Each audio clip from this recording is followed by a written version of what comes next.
Hey everyone, welcome back to DIY Painting. Today, I'm here with my son Keegan, and we're tackling a full interior painting job. We're gonna transform this house, starting with the upstairs rooms, then moving on to priming and painting the ceilings on the main level, and finishing up with the main level walls. The homeowner was a smoker, so the ceilings need a lot of attention. We're gonna show you how to properly prep and paint to get rid of those stubborn stains and odors. And stick around, because later in the video, I'm gonna show you a safe and effective way to paint those high walls in the stairwells without using a dangerous ladder. Join us as we breathe new life into this home and turn it into a fresh, clean space. Let's get started.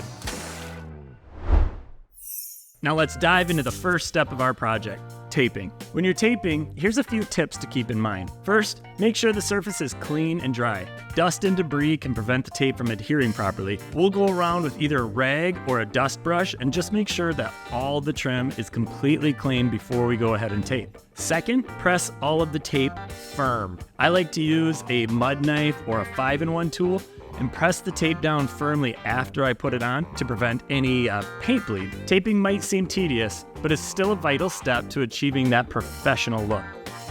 Before we can start painting, we need to make sure that all the walls are smooth and free of any imperfections. I'm using my trusty Warner 15-in-1 painter's tool to pull nails and to dent in any holes before patching. This tool is incredibly versatile. It's perfect for removing nails, scraping, even denting the holes so that the patch can sit flush with the wall. For the patches, I'm using a 4-inch Warner stainless steel knife. It's the ideal size for small patches, and it gives me precise control to apply a smooth, even layer of mud.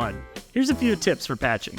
First, ensure that the area around the hole is clean and free of loose debris. Second, dent and fill. I like to use my 15-in-1 tool to dent the hole slightly. This ensures the patch sits below the surface and doesn't create a bump when you're done sanding and painting. 3, apply the mud evenly. Use a 4-inch knife like I have here to apply a thin layer of mud over the hole. Spread it evenly and feather out the edges to blend seamlessly with the wall. Number 4, once the mud is dry, lightly sand the area to ensure it's smooth and ready for painting. Start by feathering in all of the edges and then go back over the middle lightly until it's perfectly smooth. On this job, I'm using +3 drywall compound for my patches. I like to use +3 drywall mud for several reasons. +3 goes on smooth and it's super easy to sand and blend into the existing wall. This makes it ideal for creating a seamless patch before painting. Another advantage of +3 is its quick drying time and minimal shrinkage, though I do still check all patches for a second coat of mud before painting. +3 is also available at all of your local hardware stores, and it's cheap, so it makes it a great choice for any project. The yellow tool that you see in my hand is the 10-inch Grip and Go mud pan from Warner. I love this mud pan because it's DIY friendly. It features a strap on the bottom for a secure grip and slots on either end to hold your extra mud knives.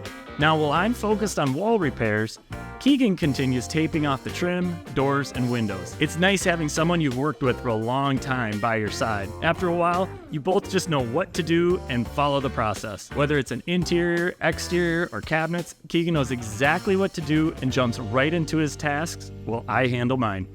Very quickly, I have 2 things that you're going to want to hear. 1, download my interior painting project planner right now. It's 100% free and it covers planning, repairing your walls, and of course, painting. It includes a worksheet for calculating the amount of paint that you're going to need, a paint color record keeper, and a material shopping list. You'll want to print this off and have it by your side throughout the project. 2, save yourself a ton of time and money by getting our interior painting set at DIYpaintingsupply.com. This set will show up at your doorstep and save you hours of shopping for the right tools, including some that I promise you cannot find at your local hardware store. In addition to saving money, when you buy one of our sets, you get 3 months of free project support from me to help troubleshoot any issues that you have on your project. Now let's get back to that painting. At this point, I've finished all of the patch work on the job and all the patches are drying. So I go ahead and start getting ready to cut in the ceilings. Here you see that I'm actually wetting down my original wall brush and then spinning the brush between my hands to force the excess water out of the bristles. There's a few reasons I do this. By wetting the bristles, you improve the paint flow and make it easier to apply a smooth, even coat with less brush strokes. When the brush is already damp, it prevents paint from drying quickly on the bristles, making it easier to clean the brush after you're done painting. You may notice that I like to be really high on my ladder when cutting in. I've had many comments on older videos telling me that I'm too high on the ladder and my cuts just possibly can't be any good. Well, not to toot my own horn, but my cuts are perfect. The reason I go high on the ladder is due to shoulder impingement. I have awful shoulders from over 20 years of painting. A simple way I fight this is by getting as high as I can and keeping the stress on my shoulders as minimal as possible. You can absolutely cut in perfect lines whether you like to be higher and have less of a reach, or lower and reach more to do your cut-ins. So if you have shoulder issues, get high on the ladder and high next to that cut-in line. Here's a simple tip to help you get perfectly straight cut-in lines. If you're painting your closets, start there.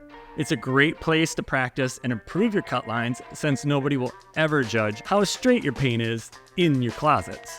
When cutting in ceilings, I like to brush the paint down roughly 5 inches, which gives us just enough room to roll up to the ceiling without actually hitting the ceiling. I also use my brush to go around the trim of the room and hit tight spaces that the roller just can't get into. When going around the trim, outlets, and in the corners, I like to do the first coat with my original wall brush because it's so precise and allows me to get perfectly next to the trim and in the tight spaces. When applying a second coat, I often like to use a 4-inch mini roller around those areas as it's faster and it leaves a similar texture to that of the 9-inch roller that we use to paint the large walls with.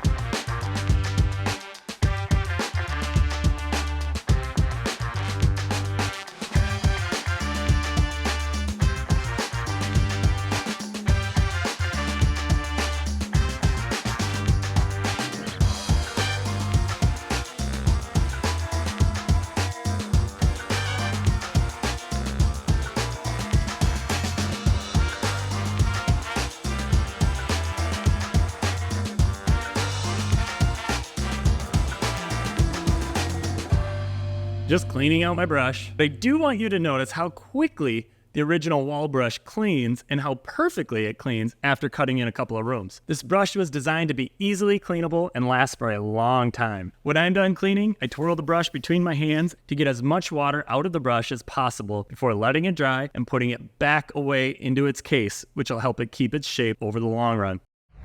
It just sprayed it, but look at this. This is not part of the job, but we're doing it for them. Try to be good people. Look at this one. Woo! And Isaiah here is on his first job, and he's gonna be my window man. Cleaning some windows for me today. Let's see how clean we can get this one, okay? Here, grab a paper towel. Let's just see what's gonna happen when you do a little bit off here.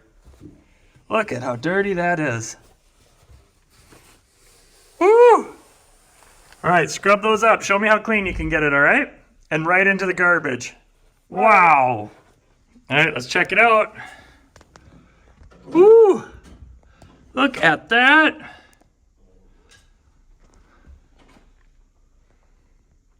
Good job. Some of that's just now, it's just stained, but that looks like a fine window compared to what it was. Ew. Cool, good job.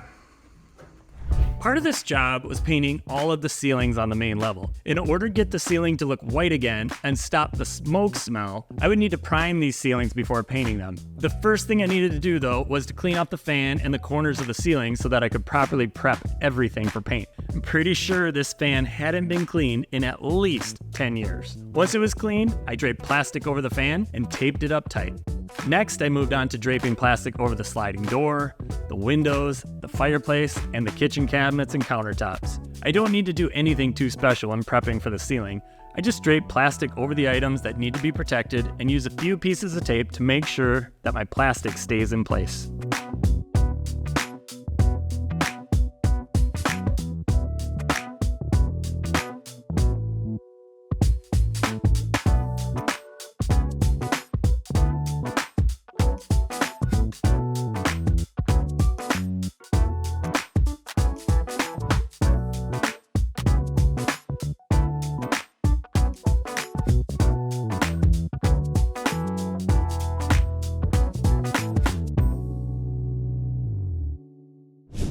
So I'm just getting ready to spray the ceilings here. And a couple things I want to show you what I'm using. First, I am priming them with just Fast Prime 2. Very similar, in my opinion, to like Kills 2, just a water-based primer that seals really good, blocks out the odor. And I definitely would go with a primer on a ceiling like this that's had smoke before I go to the ceiling paint, which I'm just using a bright white Durahide 10, really cheap paint because this guy's just getting ready to sell his home and he just wants it brightened up and wants everything done on the cheap as much as possible. This is just from Menards because Menards was the closest store here. A lot of times, to be honest, I think all the brands have great paints, and a lot of times it's just who's close. As far as spraying it, I am using the Wagner Control Pro 170. This is just a little workhorse of a sprayer. It's kind of a do-all sprayer. It's phenomenal for spraying ceilings, bare drywall exteriors. You can do kitchen cabinets with it, although it takes a lot of practice, a little bit harder to get a great finish on your cabinets, but absolutely doable. If you are a homeowner and you got lots of projects, something like this is a great investment, where you'll often see me promote like the Wagner Flexio 5000 for cabinets. And that's, in my opinion, more specific sprayer. Great for cabinets, okay for other things. But this is kind of a good middle of the road for lots of things. Very versatile sprayer. Next thing I'm doing on here is I like to add an extension. And this just makes it so I don't have to be climbing up on a ladder or anything or overextending myself. Just makes spraying ceilings drastically easier, saves my neck, my shoulders, and speeds me up significantly. I'm using the Graco 515 tip. That means I'm gonna get about a 10-inch spray fan and really good, nice, fast paint flow out of that orifice on here. So I'm gonna fire it up, get these sprayed, give them a little time to dry, then switch right over to the top coat.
Ceiling's all done and pretty. Just drying. It'll smooth out and everything, but got it all done. Got some air flowing in. Went good. Today, I'm gonna show you how I paint tall stairwells or tall ceilings of any kind for that matter without using big tall ladders. A call I often get is people calling me up and saying, hey, we've got this big stairwell and I do not want to climb up there to paint it. Well, here's a secret. I don't climb up there to paint it either. So I'm going to show you how I paint them without barely leaving the floor. And it's really easy, really simple, and anybody can do it. In order to paint high walls, all you need is a tall extension pole, maybe like a 2-step ladder sometimes too if your extension pole is a little short.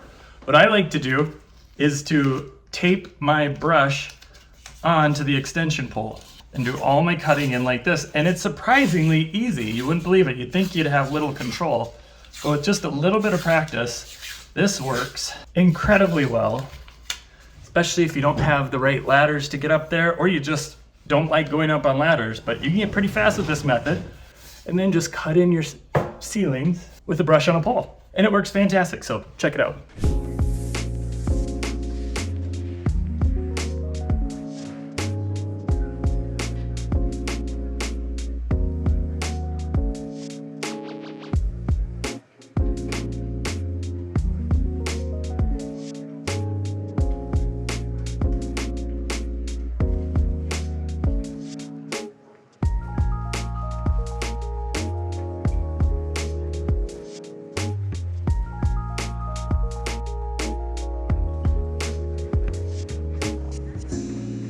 So I'm done with the brush on the pole. Not the easiest thing in the world, but it works if you don't have a ladder and you need to figure out a way how to get those high walls. It's absolutely doable. A little step ladder can help or something. I use a little 2-step here that I use for everything in the house, and rather than bring in a big folding ladder to do the stairwell, I just knocked it out with a pole and a 2-step ladder. So I'm gonna cut in the rest of it around all the trim, everything like that, and move on to rolling.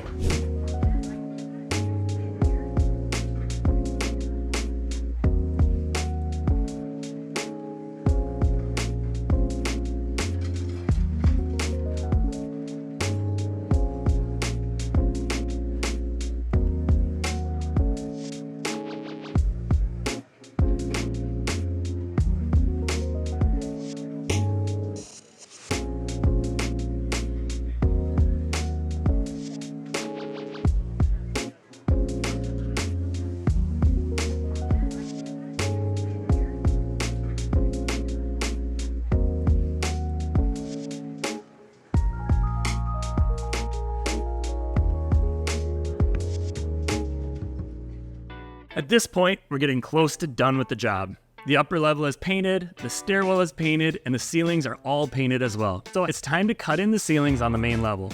For this job, I'm using the original wall brush from DIY Painting. This 2.5-inch angled sash brush is specifically designed for cutting in walls and ceilings, and you can only get it at DIYpaintingsupply.com. Here's a few tips to help you get the best results when cutting in. First, dip the brush into the paint about 1/3 of the way up the bristles. Tap off any excess on the sides of the can to avoid drips. Second, begin each stroke about 1 inch away from where the ceiling meets the wall. This allows you to control the paint flow before getting to the edge. 3, use steady strokes. Slowly move the brush along the edge where the ceiling meets the wall. Keep a steady hand and let the angled bristles do all the work. And 4, after your initial stroke, go back and lightly feather the edges to blend the paint seamlessly with the ceiling. The original wall brush makes this process easier with its precise control and smooth application. Plus, it's designed to provide a sharp, clean line every time. If you're looking for a brush that delivers professional results, check out DIYpaintingsupply.com. If you like learning from these painting tutorials, or you just so happen to like watching paint dry, make sure to subscribe and hit that like button. It really helps me out, and I always appreciate it.